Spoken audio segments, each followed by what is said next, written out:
That was a good conversation, which takes me to my next question. Question 3. Question 3. But this is a very deep question. Let's put it this way. If you go back 2 years ago, all right, Hayden is talking to the 20-year-old Hayden. What pieces of advice do you have for the 20-year-old Hayden?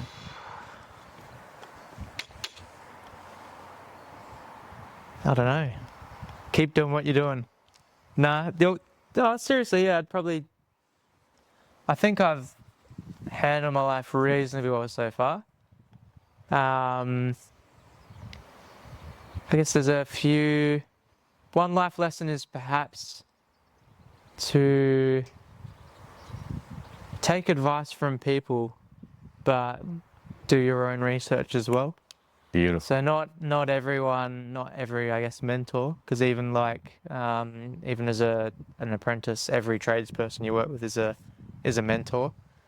Everyone has the right intentions, but some advice is potentially bad advice, or you might apply good advice in the wrong way. So I think it's good to sort of, reflect and determine what you think's right. Going back to that 20-year-old Hayden and what you were going through, how do you advise yourself in terms of dealing with whatever you had in mind? Is there any piece of advice you want to tell that 20-year-old?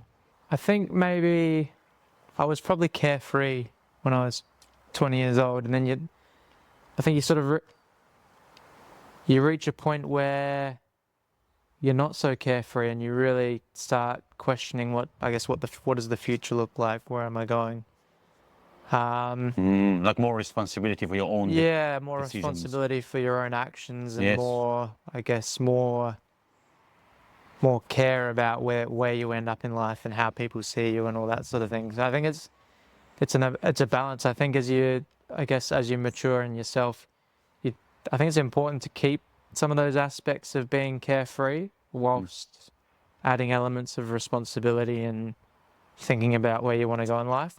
I've probably had stages where I lost that ability to be as carefree, and I was just really, really focused on study and self-development and working.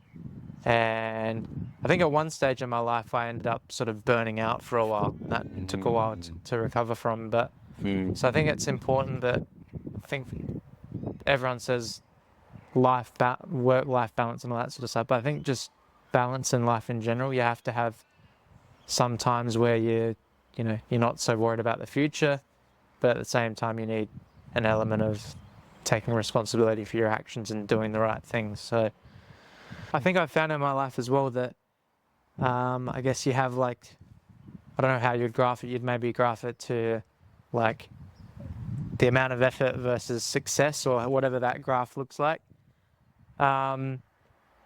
Sometimes you do put in the effort and straight away you'll see success. Other times there may be periods where you put in a lot of effort and you don't see the results. And then all of a sudden you might not put in as much effort, and then you will see the results. So I think an understanding as well of not to put so much pressure on seeing those results straight away. Sometimes there is an element of luck, or as long as you're heading in the right direction, you'll get there, but you might not get there when you expect. So I think you have to be aware of that and not. That's a really good one. Yeah. That's actually a really good one. Is that persistence? Yeah, you need, and not necessarily rewarded quickly. Yeah, and I think if you're doing the right things and taking care of having a good time on the journey, then it doesn't really matter if you get to where you thought you wanted to go. You'll get to somewhere that's okay, and when we leave the world, then hopefully we can look back and go, I had a good journey, and whether you got to exactly where you thought.